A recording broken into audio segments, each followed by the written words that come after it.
Hey y'all, hey, we're your Buttons babes and back with another episode.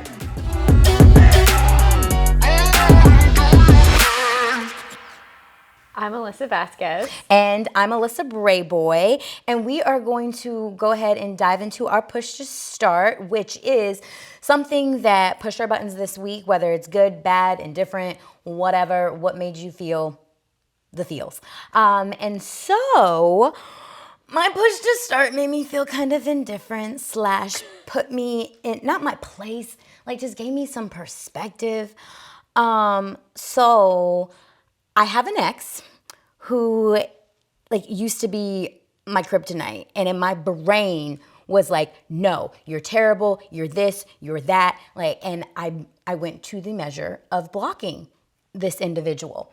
And because he was not respecting my boundaries, we tried to be friends, and like he knew exactly what he wanted in terms of, no, I still want you to be in my life. I have this new woman. She's met you. Like, she knows, like, this is who and what the fuck I am, and this is what I want. And I can't see you not in it and not being able to love you and to touch on you and to have this dynamic. And it infuriated me. And yes, because yes, I'm like, nah, homie, you don't get what you want. Like, I want no parts. I want a lot of things. Yes, I want no parts of that.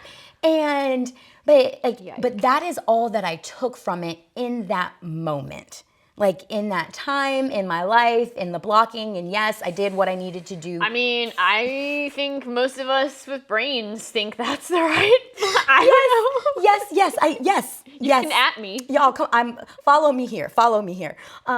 Yes, and however, like leading up to that, there were other great things that I took from. In hindsight, I'm looking back now, and it hit me recently in terms of, okay, I don't agree with the kind of relationship that he has or that he wants, and the dynamic that he has with his new partner, and her being okay with this. Like, to me, it was so jarring that I was being swept into, and I don't even know what they call themselves. I don't know if they're poly. I don't know if they're just in an open relationship. But into their relationship. Yeah, that's their relationship and what they decided works for them. I, in that moment, was just hurt, flabbergasted, like, what the fuck? Like, fuck you, and you're being manipulated, and I'm putting all of my thoughts and feelings, emotions, all of my experiences onto them. And so recently it just hit me, and not even indifferent, but like there's even a tinge of irritation in it for me, that I came to the point where I was like, oh, yo, like, Jose ain't got nothing to do with you.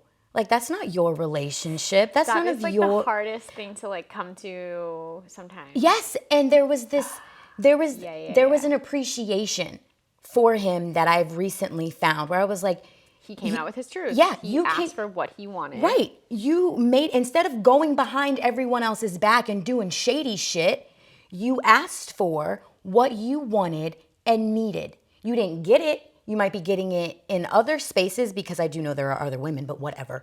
But yeah, I know. Anyway, still a little salty. But there was this.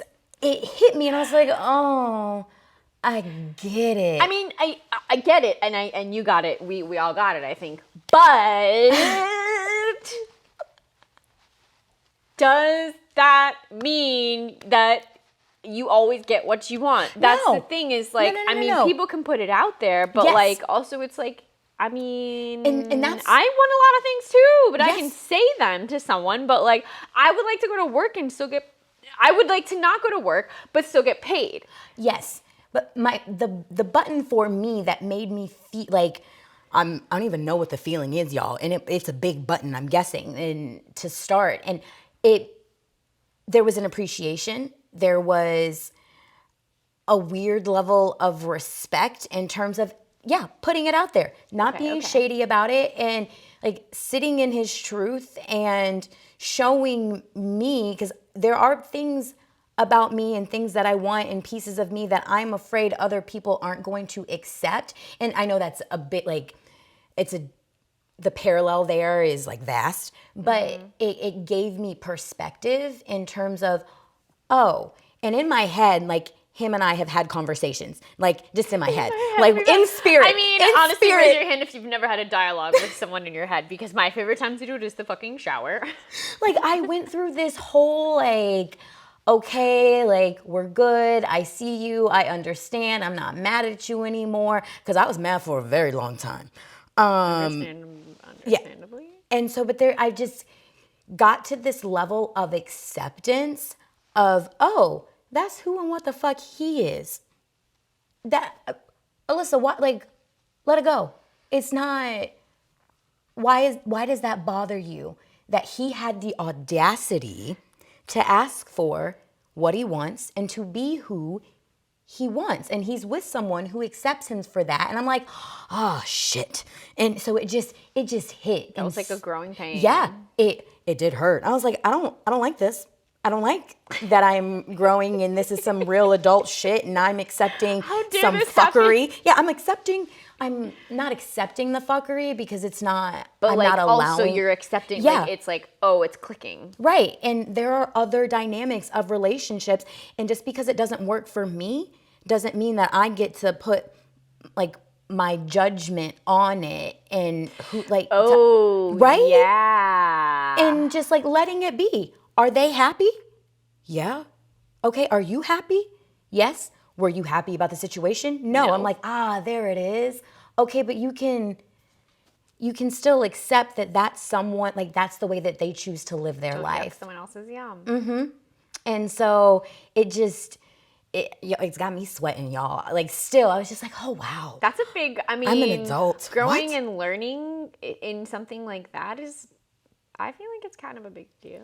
It was. And so I was like, oh, I'm going to talk about this. I'm going to share this. And maybe it'll be a whole other button because it hit me hard.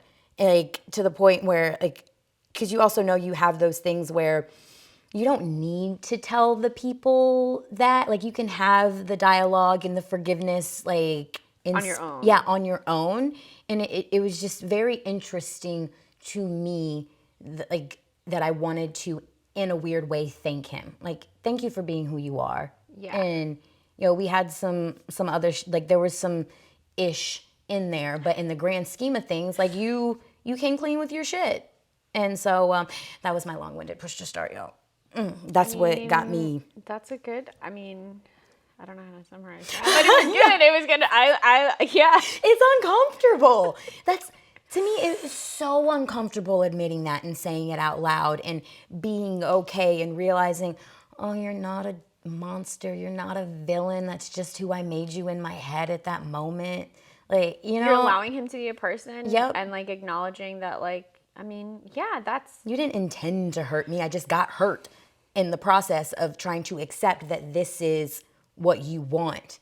And I'm not the sole thing that you want. It's hard to accept when you are not the thing. Like, I can't give that to you. I don't, that's a boundary that can't do it, don't want to.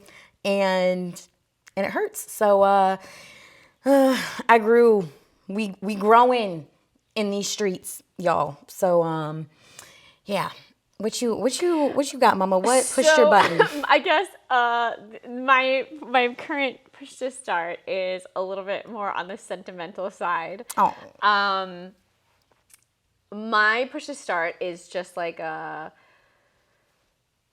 enjoying the company of, like, the person that you're with. And my partner and I, like, bought groceries and just, like, had a very simple dinner the other night, and, like, we go out a lot because I don't cook, and he gets tired of cooking, just understandably. Poor man. He's like, look, okay. But so we decided we were gonna, like, just stay in and make this dinner, and I hate cooking. I hate everything. I hate everything except eating. Like, I don't want to prep things. I don't want to watch. I don't want to stir. I just want it to be done. Bring it to me, feed me. I did not grow up in the kitchen, obviously. Clean up the mess. I don't like the cleaning up of the cooking. That's what it is for me. I enjoy the clean aftermath, so that's why I clean. But yeah, I don't enjoy cleaning either. But like, okay, so we made this dinner and it was great, and I helped and I participated in like the things, and it was just like a really nice like chunk of time that we spent together, and like danced to music in the kitchen. Oh, okay, like so that's had wine. Like it was just so great. And I was like, honestly, like sometimes we're like, what should we do? Like for like, how are we gonna go on a date? Or, you know, it gets easy in I guess long-term relationships to like forget that you're dating. I like read our like Bumble conversation the other day, and I was like, oh, like we were real cute, you know, like those kinds of things. So this dinner, like date night that we had, just was like a nice like, we can have fun like we can still be like cute and flirty, and like it's not like the like, well, I guess we're gonna eat and go to bed and tomorrow's another day, like, you know, that kind of thing. I love that, because yes, cooking and staying in can be its own date night. And I love the house. I like my bed. I don't want to see people. Like, I would like to not do anything. Please. It was the visual of the music on and the dancing in the kitchen and being cute and having like the wine and like, yes. Okay. I love that for you. Yeah, it was very like so sappy, but it was like, oh, it was just nice. I was super, super happy that we did that. Okay. And so y'all, we gonna switch gears and move over to our button of the week, which is going to be constructive criticism.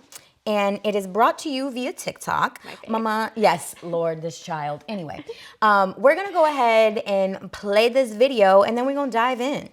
Okay. I think one of the hardest things I had to learn in my relationship was to accept constructive criticism. What I mean by that is, I had to accept the fact that I didn't know every single thing about my girlfriend. And because of that, I would go out of my way to do things for her. And it's not that she didn't appreciate it, it's just that she would have preferred things to be done a different way. So for example, I remember the first time I bought my girlfriend flowers. She was super ecstatic, as happy as can be, because she just got a bouquet of flowers. So after she had already put them in a vase, she said, babe, these flowers are beautiful, but for future reference, these are the flowers that I would prefer if you want to buy me my favorite kind of flowers. Now, at that moment, all I heard was, I don't give a fuck about these flowers because they're not the ones I want. Next time, get the ones I want or don't get nothing at all. That's what I heard in my head. So immediately I was like, you don't appreciate these flowers. I should just take them back. I'm sorry I got the wrong ones. And it wasn't that she didn't appreciate what I gave her. It's just, if I'm going to give her something, just get her something that she likes. But how can I know what she likes if she doesn't communicate that to me? And the only way she would ever feel comfortable enough to communicate her wants and her needs and her likes is if I'm able to accept constructive criticism and understand that I didn't do a bad job. She just wants it done a little differently. Yo. Love this video. And y'all don't understand. I hate TikTok. Like, but I understand it sometimes, like it can reach through the masses and we can educate some folks. And so love his full circle example, because not only in relationships, like constructive criticism, like I feel difficult on both ends to find a way everywhere. Yeah, to find a way to articulate the constructive criticism in a way that the recipient isn't feeling attacked, but then on the recipient's end, being able to receive that constructive criticism take it personally, right, and do something with it. Like oh my goodness, I love this topic, y'all. If y'all can't see, constructive criticism should be a course that we learn in school. That I think I had a lot of takeaways from this, and also in like I have definitely given not constructive criticism and could have provided criticism more constructively versus straight up criticizing. Right. I think that's like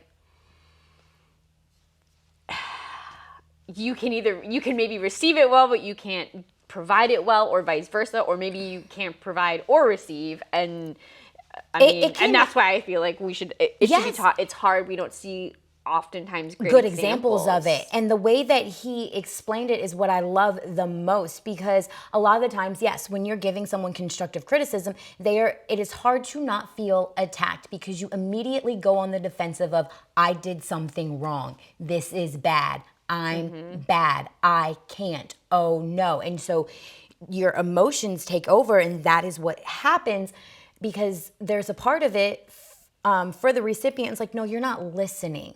So there's an aspect of listening that is missing. There is an aspect of emotional intelligence in terms of like checking your emotions and taking a beat and be like, okay, wait a minute. Yes, I'm feeling attacked, or I'm feeling this emotion, whether it's anger, sadness, whatever the emotion is when you're being attacked. For people, it's different. Like registering that and then realizing, oh, let me take a beat and go back and listen to what they said, or even clarify what they said, because I love the part in terms of, he said she wants it done differently. It's not that it was wrong or bad, but in the future, can we do this different? And so a lot of people, will take it as, yo, okay, you're unappreciative. His exact reaction. Yep. Yeah, like fuck off, I guess. Right, like you're unappreciative, you're a brat, you're this, you're that. Like, instead of, it's like, whoa, no, that's not what's happening here. Like, I love this. The flowers are great. The idea of it, maybe. Yes, like, it's great. Thank you very much. However, these are my favorite for next time, just so you know. Because if we, as the person giving the constructive criticism, like, if we don't articulate that, there is, like, people aren't mind readers. Yeah. Like, it goes back to, like, trying to have someone read between lines, and that's not fair, especially if you're providing criticism, like, to, like, okay, well, this is wrong, and guess what's... Right? Like, that's one thing to be like, okay, I don't like these. I'm like, well, what do you like? Right. What do you want? Like, I tried. Can you help me out Use here? Your words here. Or provide me an example. Right? And it's same like in the workplace, in terms of like, if you do something wrong, okay, well, how would you like me to fix it? Don't just tell me that it's wrong. Right. And I love that these conversations and these videos are happening, because they teach so much on how, like, on both ends, like I just said. And oh man, I lost it. Nice. Right, tight. I mean, I think I've learned how to, accept and receive constructive criticism a little bit better in my, like, adult life.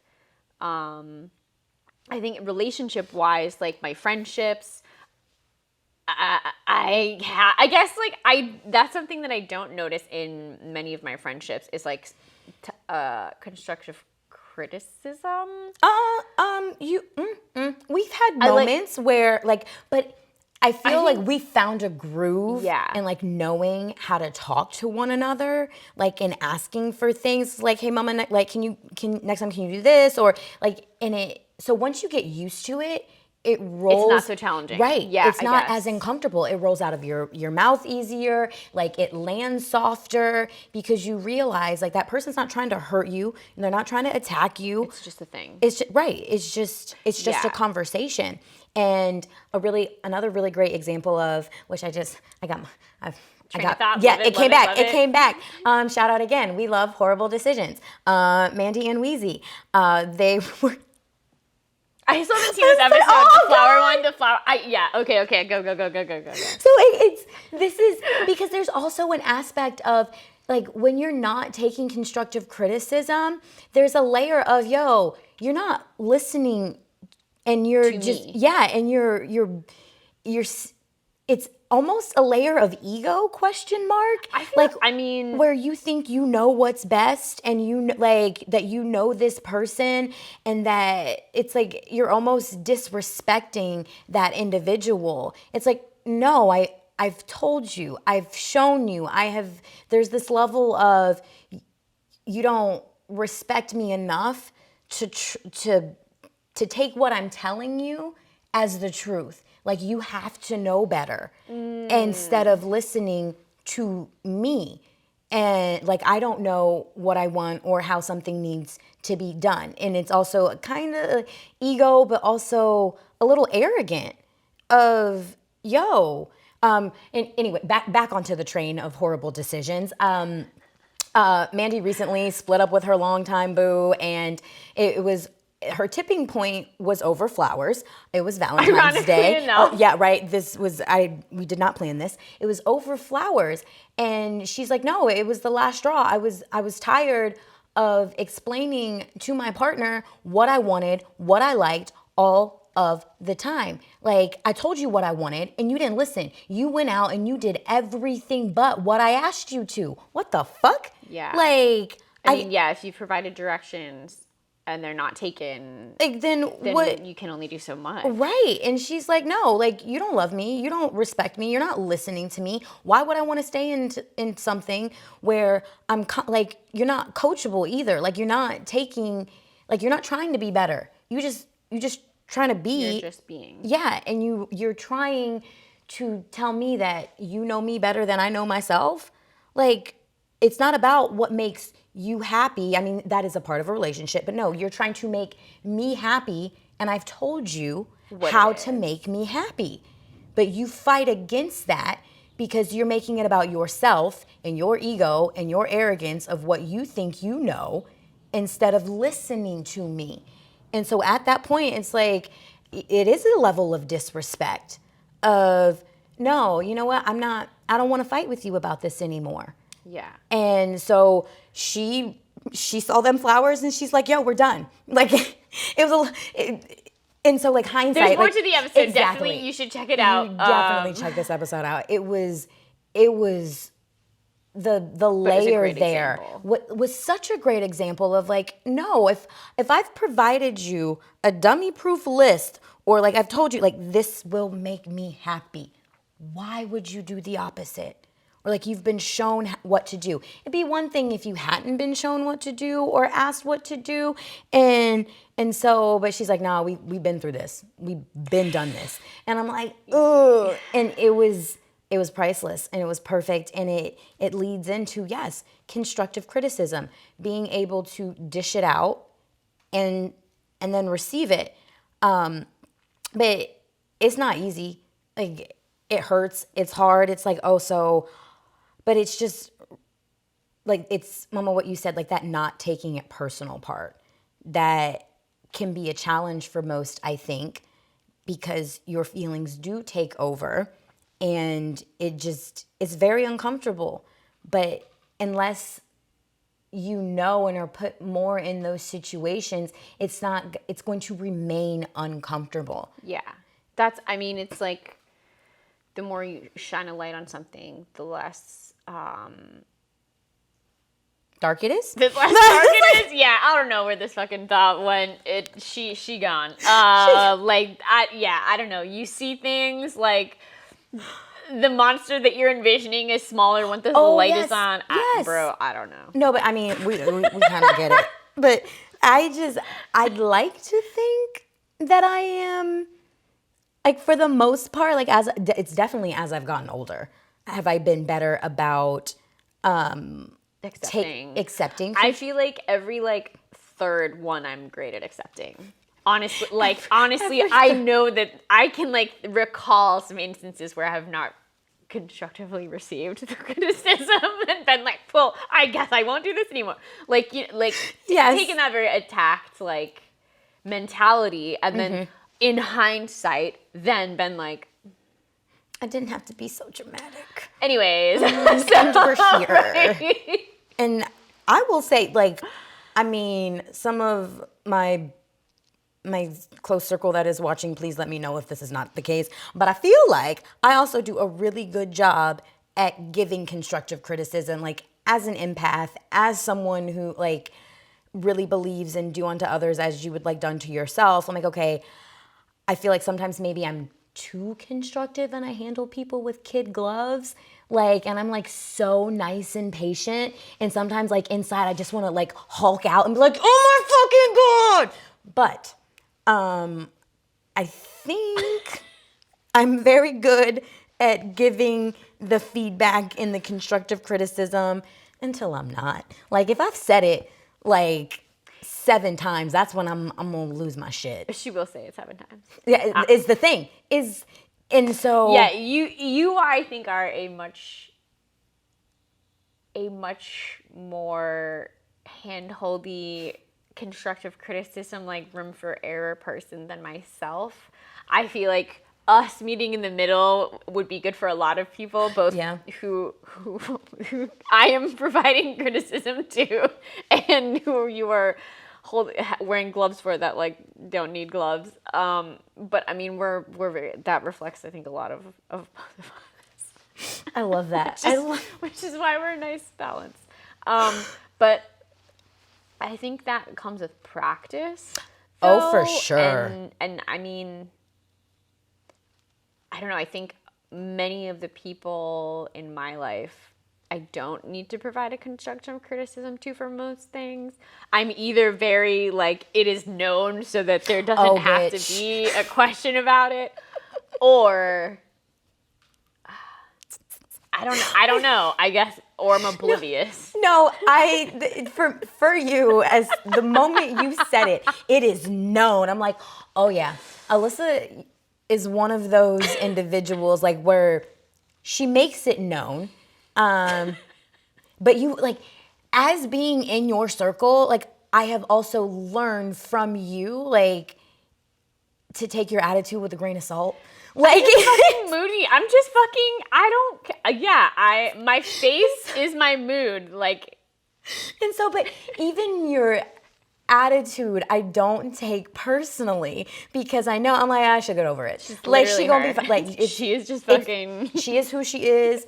She gonna say some shit, or she gonna act a certain way, or like, and so like that aspect of it's known, like, oh, okay, like it gonna be fine. Like, we gonna figure it out. And so that's funny as an aspect of like when you give or receive constructive criticism, there's this layer of like, yep, that it's Alyssa. And so we're gonna work with it, and it's gonna be fine. And if you don't fuck with that, sorry, and she's not for you. Anyway, is my 2 cents on that. That just made me giggle. And yes, love this video. Let us know your thoughts on it, the ways that you have handled constructive criticism, or the ways where you have gone way over under. Mm-hmm. Yeah, we're like, ooh, honey, I was just trying to help. Like, you blew up for no reason. And so I thought I was over with this. It isn't. Some of that also, yes, it's tied to listening, but it's an assumption. Like, and I struggle with being an assumer for certain things. And so, like, when I learn, like, oh, yeah, my fucking assumption is wrong, then I'm like, okay, well, we gotta just start over. Like, abort. Start over. Like, abort. Yeah. Restart. And I think that's, like, I don't know. No, it comes with time, comes with practice, all of that. So I feel like we have come full circle on that button. We have effectively pushed it. But y'all let us know. There might be some deeper layers that we have not touched on and would love to explore some more. And with that being said, we are going to push replay and dive into some comments that we have received on our videos and further the dialogue. And this week, this one's just, to me, was so funny. And this week's comment comes from our series, We've Gotta Talk. The episode is Your Friend is the Worst. I will do the thing where you can go and watch. And I died. So essentially, this video, it's the couple, one of her partner's best friends have moved in to their space because he needed somewhere to crash and get his shit together. And she walks in and finds him fucking yanking one out on the couch. And there's so many layers there. I'm going to read this comment real quick because, yes, initially, Alyssa, you're like, the disrespect. I have not been in a situation where someone has had to stay like that, I think we've hosted a friend like week tops, and I don't remember. It was not maybe for 2 weeks, but like no more than a month. And so like in that time, you gotta get one out. Anyway, we're gonna read this comment really quick. But like that's already a lot to take on.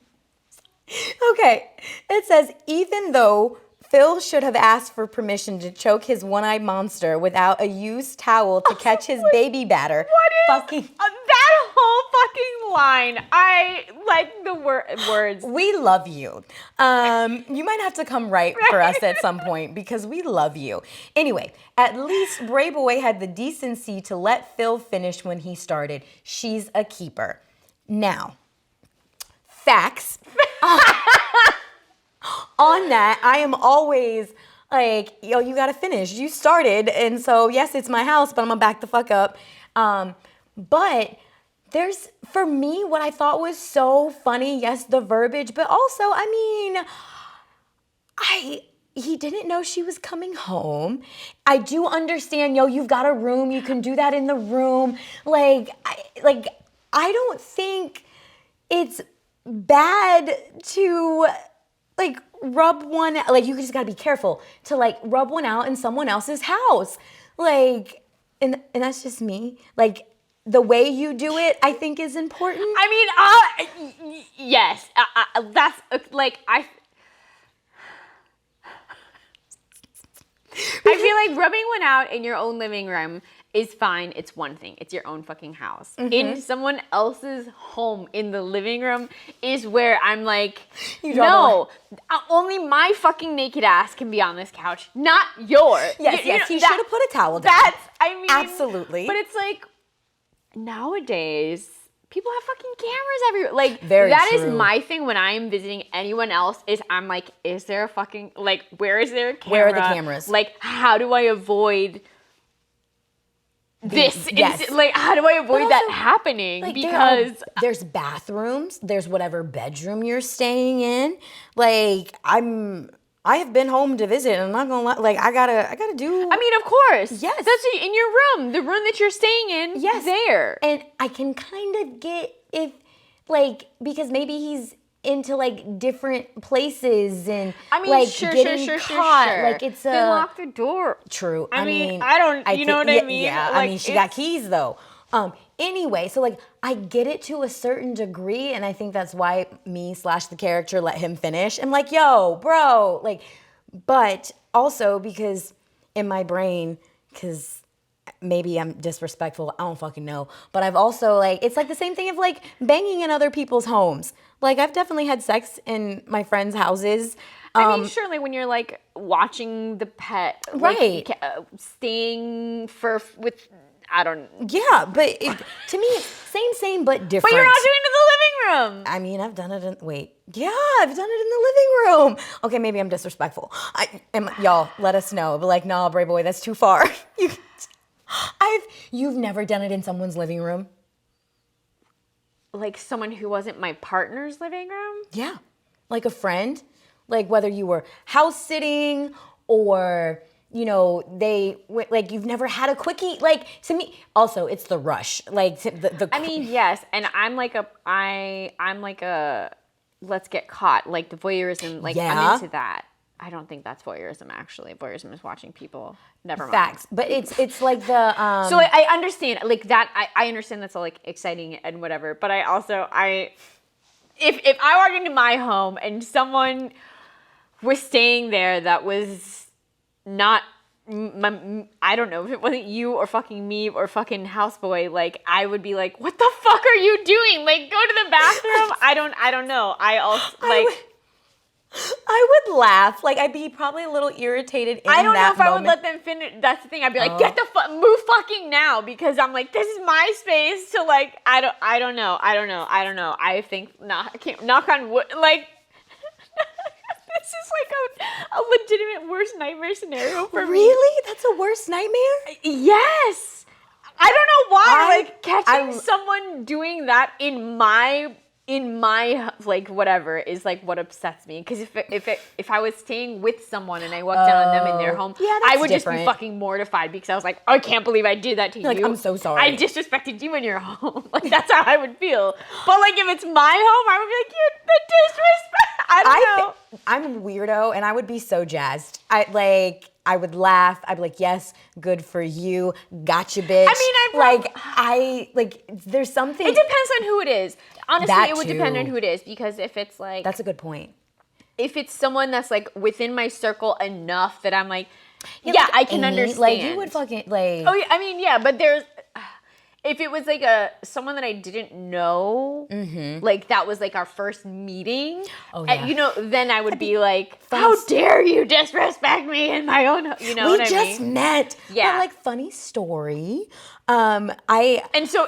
Thinking like along that character, that like that specific character, his whole thing is kind of that guy. Like he is that guy. It's easy to be like, you know what I mean? Frustrated. But if it's like, I don't know, your friend, the besties, like, whatever, yes, like then to it's me, like there's also a layer of like, yo, you like, it's not disrespect for me for some reason, because I'm like, oh, you think I'm that cool, or we're that okay where you can like bang one out in my house, or like bang in my living room? I'm like, yeah, okay. I like no, do not come to my house and fucking no.